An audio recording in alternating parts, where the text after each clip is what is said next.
Hello everyone, welcome to Tarkashastra. I am Aditya and in this video we are going to set the target for MBA CET 2021.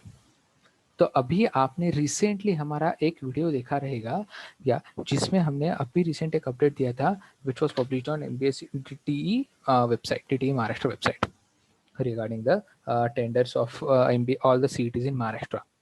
तो ये video आप detail में देखो, आपको सब dates का idea आ जाएगा. तो हमने इसमें प्रेडिक्ट किया था कि MBA CET should be conducted somewhere around July 3rd week. This is what is the prediction as of now. Okay. तो कैसा है वो कैलकुलेशन हमने बैकवर्ड इंटीग्रेशन किया था, वो भी वो वीडियो में एक्सप्लेन किया गया है. तो जब नोटिफिकेशन निकलेगा उसके बाद कम से कम 45 डेज का तो टाइम रहना चाहिए. और नोटिफिकेशन आने को हम लोग अभी जून फर्स्ट वीक उन्होंने सब पेपर सेट्स मांगे हैं. सो हम लोग अज्यूम कर सकते हैं कि notification should be out by June first और सेकेंड वीक. तो वहाँ से आगे और 45 डेज पकड़ोगे तो जून जुलाई थर्ड वीक फोर्थ वीक तक एग्जाम कंडक्ट होने के चांसेस हैं. तो उसके लिए टारगेट स्कोर क्या रखना चाहिए? सबसे पहले तो मुझे ये सवाल का जवाब देना है. There are lot of students who are asking कि सर अभी 2 महीने में प्रिपरेशन हो सकता है क्या MBA CET का? अरे भैया, this is the first and last time in which MBA CET you are getting more than 6 months to prepare for the particular exam. Correct. मार्च में एग्जाम होने वाला था, अभी मई खत्म होने को आया है, अभी तक नहीं हुआ. हम लोग प्रेडिक्ट कर रहे हैं कि जुलाई में होगा. तो समझो कितना आगे गए, अप्रैल मई जून जुलाई. करेक्ट. तो मोर देन 4 मंथ्स का एक्स्ट्रा टाइम मिला है. और अब आप मई तक 19 मई 20 मई तक अगर आपने पढ़ाई स्टार्ट ही नहीं की है सीरियसली, तो फिर आपने अभी तक किया क्या? हमने पहले से बोल रहे हैं कि डेली 7-8 घंटे का इनपुट मत दो जब तक नोटिफिकेशन नहीं आता है. वो एक वेयर एंड टेयर हो जाता है माइंड का, वो समझ सकते हैं. दैट इज ह्यूमन नेचर कि बार बार वहीं पढ़ेंगे 6 महीना 8 महीना तो बोर हो जाता है. Yes, understood. 2 घंटा 3 घंटा तो इनपुट दे सकते हो डेली के. 2-3 आवर्स तो निकाल ही सकते हो यार. एक मूवी नेटफ्लिक्स का सुबह देखो, एक मूवी शाम को देखो, दिन भर कुछ तो करो. 3 hours. 1 hour newspaper reading, 1 hour QA का कुछ टॉपिक पढ़ो, 1 आवर LR का कुछ करो. QA का मत किया तो भी चलेगा, 1 आवर LR का करो, 1 आवर DI का DS डेटा सफिशिएंसी वगैरह का करो. ऐसा करते कुछ तो भी करके अपने हिसाब से आपको प्लानिंग करना पड़ेगा. तो now for those who are seriously targeting MBA seat, who are seriously targeting JPIMS Sydenham seats through MBA CET, उनके लिए हमने एक लास्ट ईयर MBA CET का वीडियो बनाया था cut offs of CAP round 1, जिसका लिंक आपको यहाँ पे मिलेगा. उसके हिसाब से हम लोग अगर जाए तो safe bet for JB is 140 plus score. Category wise cut off सब आपको यहाँ पे मिल जाएगा जो which was published on DTE का वेबसाइट आफ्टर कैप राउंड 1. तो safe bet for JBIMS for general category is 140 plus. Safe bet for SIMSREE for general category is 130 plus. And अगर आप 120 प्लस लाते हो या 125 प्लस लाते हो तो यहाँ पे आपका SIS, वेलिंकर, पुम्बा एंड COEP, ये कॉलेजेस तो फिक्स हो जाएंगे for general category. Okay, category wise cut of के लिए आपको मैं फिर से बोल रहा हूँ, वो वीडियो देखो, उसमें भी सब कट ऑफ दिए गए हैं. तो इसके लिए आपने क्या करना चाहिए, किस तरीके से प्लानिंग करनी चाहिए, वो हम लोग देखेंगे. तो assuming you have around 45 to 60 days to appear for MBA CET. ठीक है, इससे ज़्यादा अगर हो रहा है तो बहुत बढ़िया, अगर नहीं हो रहा है तो आई से कि stick to the lowest time limit. थोड़ा अभी माहौल गर्म होना चालू हो गया है तो थोड़ा टाइम बढ़ाओ. Okay, once in life time event है, कोविड आ गया है, अभी सिर्फ आपके लिए नहीं है, सबके लिए है. तो इसमें भी जितना पॉजिटिव आप रहोगे, जितना डिटरमाइंड एंड जितना फोकस्ड आप अपने गोल पे रहोगे, उतना ज़्यादा अचीव आप करोगे खुद. करेक्ट.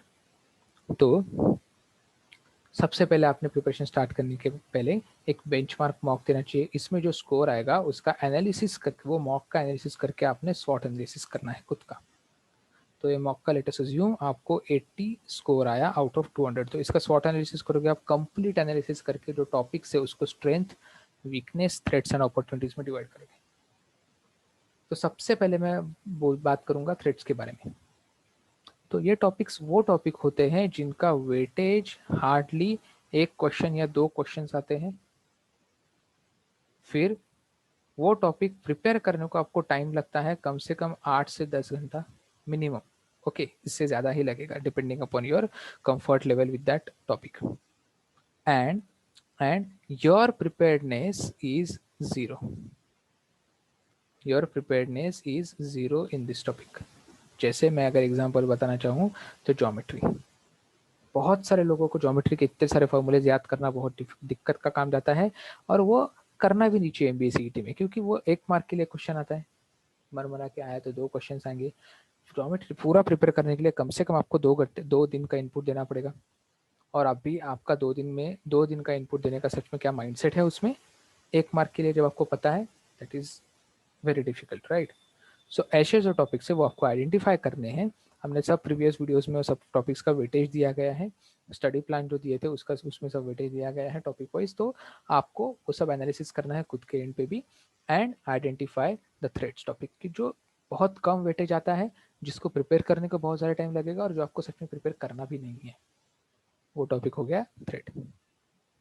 फिर जाएंगे हम लोग स्ट्रेंथ पे. तो स्ट्रेंथ मतलब कौन सा, कि जहाँ पे आपका एक्यूरेसी बहुत अच्छा आ रहा है and you are very very very much comfortable with that topic. जैसे किसी के लिए ब्लड रिलेशन हो सकता है, किसी के लिए डायरेक्शन सेंस हो सकता है, किसी के लिए क्वांट का परसेंटेज ऐसा डी आई परसेंटेज ऐसा ऐसी हो सकता है, किसी के लिए डी आई हो सकता है, किसी के लिए एल आर का अरेंजमेंट्स हो सकता है, एंड सो आपका अपना अपना रहेगा, वो आपको आइडेंटिफाई करना है. और इसको सबसे कम टाइम देना है, सबसे कम टाइम देना है आगे के 45 दिन में, एटलीस्ट फर्स्ट 30 डेज में. तो फिर वीकनेस. वीकनेस मतलब कौन से टॉपिक की, सॉरी वीकनेस नहीं, अभी पहले स्ट्रेंथ के बाद हम लोग अपॉर्चुनिटीज डिस्कस करेंगे. अपॉर्चुनिटीज मतलब कौन से टॉपिक कि जिसमें आपका कंफर्ट जोन इज अराउंड 50% है. मतलब थोड़ा आप इसमें इनपुट डाल दोगे तो आपका वो टॉपिक बन जाएगा अच्छे से, करेक्ट. जैसे फॉर एग्जांपल अगर मैं इनपुट आउटपुट लेता हूँ, तो for example okay, I am not aware कि आपके लिए स्ट्रेंथ है, वीकनेस है, अपॉर्चुनिटी है, थ्रेट है. अगर इनपुट आउटपुट लेता हो तो इनपुट आउटपुट के कुछ कुछ क्वेश्चंस आपके बन जाते हैं, मतलब 10 में से 4 क्वेश्चंस बन जाते हैं, लेकिन 6 क्वेश्चंस नहीं बनते. लेकिन जब आप उसके सॉल्यूशन देखते हो तो आपको समझ में आता है कि अरे यार ये तो साला बहुत ईजी था. तो वो क्या अपॉर्चुनिटी, मतलब इसमें क्या आपको थोड़ा बस प्रैक्टिस चाहिए, थोड़ा प्रैक्टिस चाहिए. लेकिन ये अपॉर्चुनिटी में टॉपिक कब आएगा, जब उसका वेटेज कम से कम 3 क्वेश्चंस आते हैं वो पर्टिकुलर टॉपिक से रिलेटेड, कम से कम 2 तो भी, 2 क्वेश्चंस टू 3 क्वेश्चंस आई से. क्योंकि ऐसे 4-5 टॉपिक भी हो गए तो you are taking care of around 8 to 12 marks, right. तो वो टॉपिक्स आएंगे आपके अपॉर्चुनिटीज में. फिर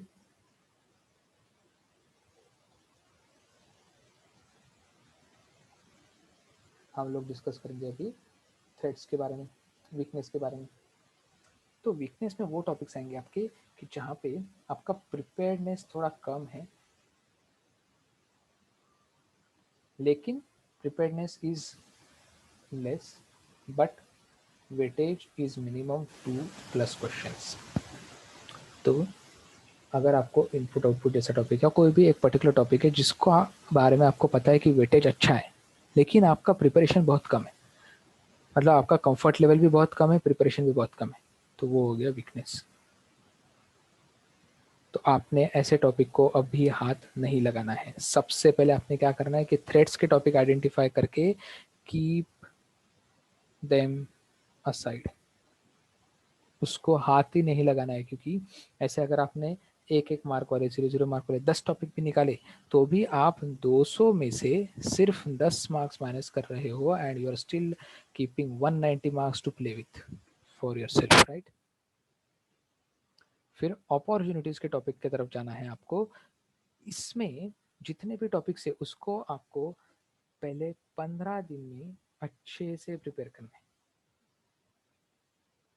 ओके, लेट अस से 5 तक, बाय 5 आपको ये सब टॉपिक जितने भी रहेंगे, अभी बहुत ज़्यादा अगर रहेंगे तो इसको आप 10 जून तक खींच सकते हो. डेली एक टॉपिक होना चाहिए. मतलब मुझे नहीं लगता कि अपॉर्चुनिटीज़ में, मतलब आपने अगर सीरियसली प्रिपेयर किया है तो भी आपके 50% कंफर्ट जोन के बाहर टॉपिक्स 7-8-10 से ज़्यादा नहीं होने चाहिए. अगर उससे ज़्यादा टॉपिक्स हैं तो आपने फिर प्रिपरेशन नहीं किया अभी तक, टू बी ब्लंट. ओके, जो बोलूँगा सीधा बोलूँगा गाइस, मतलब अभी आपको बुरा लगता है तो क्या करें, अभी आप 4 महीने से पढ़ाई, 2-3 महीने से पढ़ाई नहीं किया आपने अभी तक, अगर 10 टॉपिक आपके ऐसे हैं कि जिसमें आपका कंफर्ट ज़ोन ही नहीं आ रहा है, तो फिर किया क्या आपने? राइट, तो ये अपॉर्चुनिटीज़ वाले जो टॉपिक है, ये 5th जून 10th जून तक आपने खत्म करनी चाहिए। खत्म करने मतलब इसमें से हर एक टॉपिक पे मिनिमम 50 टू 70 क्वेश्चंस प्रैक्टिस करके उसको स्ट्रेंथ जोन में लाना है। फिर वीक टॉपिक पे जाना है। अभी क्या हो रहा है, अभी देखो जो आपके स्ट्रेंथ जोन, स्ट्रॉन्ग जोन के टॉपिक्स थे वो तो ऑलरेडी स्ट्रॉन्ग है, उसमें आप कंफर्ट होगी। फिर जो आपकी अपॉर्चुनिटीज वाले टॉपिक्स थे वो भी आपने इधर लेके आए, correct. Now you have already taken care of around 140 to 150 marks के टॉपिक्स। इसके बाद 10 मार्क के जो टॉपिक थे वो तो थ्रेड थे, वो आपने छोड़ दिए, correct. So now you have already, this is till 10th of June, till 10th of June you have already taken care of 150 to 160 marks का क्वेश्चंस। नाउ कुछ टॉपिक ऐसे हो सकते हैं जिसमें आपका कंफर्ट लेवल थोड़ा सा कम है लेकिन उसका वेटेज अच्छा है, तो आपको झक मार के पढ़ाई करनी पड़ेगी। इतने सारे तीन तीन क्वेश्चंस अगर आ रहे हैं वो टॉपिक पे, और ऐसे अगर 6-7 टॉपिक है एलआर के, सपोज परसेंटेज से रिलेटेड टॉपिक क्वेश्चंस है जो टीआई में भी बहुत ज़्यादा आते हैं, तो अगर आप परसेंटेज से कंफर्टेबल नहीं हो लेकिन आपको पता है कि परसेंटेज रेशो प्रोपोर्शन वेरिएशन के एप्लीकेशन बहुत ज़्यादा है, तो आपको करना पड़ेगा, मतलब करना पड़ेगा, करेक्ट। तो ऐसे जो भी टॉपिक आपकी वीकनेस में आते हैं वो आपको करने हैं। और ये कब तक? 10 टॉपिक के लिए 10 दिन तो खत्म है, 20th जून, करेक्ट। तो अब अगर आपको ये डेडलाइंस अभी बढ़ानी है तो आप बढ़ा सकते हो, मतलब 20th जून तक आई से कि अपॉर्चुनिटीज वाले टॉपिक खत्म करो, फिर 5th जुलाई तक वीकनेस वाले टॉपिक खत्म करो, ताकि 5th जुलाई को जो बंदा स्मार्ट है, जिसको सच में सीरियसली अच्छे कॉलेज में जाना है, वो 20 जून का डेडलाइन रखेगा। जिसको थोड़ा लेनियंट है तो वो थोड़ा लेनियंट डेडलाइन रखेगा, करेक्ट। तो यहाँ तक आपने 150 मार्क का पेपर कर लिया, यहाँ तक आपने 180 190 का कर लिया, सॉरी यहाँ तक ये बंदे ने यहाँ तक 150 मार्क का कर लिया है, और यहाँ तक आपने 180 190 मार्क्स का पेपर कर लिया है, ये वाले डेडलाइन तक दोनों। इसके बाद आपने सिर्फ और सिर्फ स्ट्रेंथ में जितने भी टॉपिक्स आएंगे, अभी सभी के सभी अपॉर्चुनिटीज वीकनेस वाले सब स्ट्रेंथ में आ गए, उसका सिर्फ और सिर्फ प्रैक्टिस करते रहना है, कुछ नहीं करना है। डेली प्रैक्टिस करो अपने हिसाब से, जो आपका कंफर्ट जोन है उसके हिसाब से टॉपिक्स को डिस्ट्रीब्यूट करो और प्रैक्टिस करो, and take marks. And weekly activity notification out, जो आपने मैंने अभी तक बताया है वो करो। डेली न्यूज़पेपर रीडिंग करो, डेली कम से कम 45 टू 60 मिनट्स के लिए न्यूज़पेपर रीडिंग करो। डेली अपना strength, sorry, opportunities, weak and strong area zone वाले टॉपिक्स अपने प्रिपेयर करते रहो। एंड उसके बाद 1 मॉक एवरी 15 डेज देना, एवरी 15 डेज 1 मॉक देने की कोशिश करो, ठीक है। अभी क्या हो गया है ना, प्रॉब्लम की इतने सारे मॉक्स लिए थे बहुत सारे बच्चों ने, सब खत्म हो गए, क्या करेंगे अभी? तो क्या कर सकते हैं मतलब अभी, मतलब क्या बोलोगे? इसमें मेरे हाथ में भी कुछ नहीं है, किसी के हाथ में कुछ नहीं, जो है वो अपना माँ बाप डेटी है। तो जब नोटिफिकेशन निकालेगा, लेट अस होप जून 15 तक उनका नोटिफिकेशन आएगा, लेट अस होप कि 31 जुलाई के पहले वो एग्जाम कंडक्ट करके आपको फ्री कर दे। So let's hope for the best. चलो guys, best of luck for your CET exam, bye bye.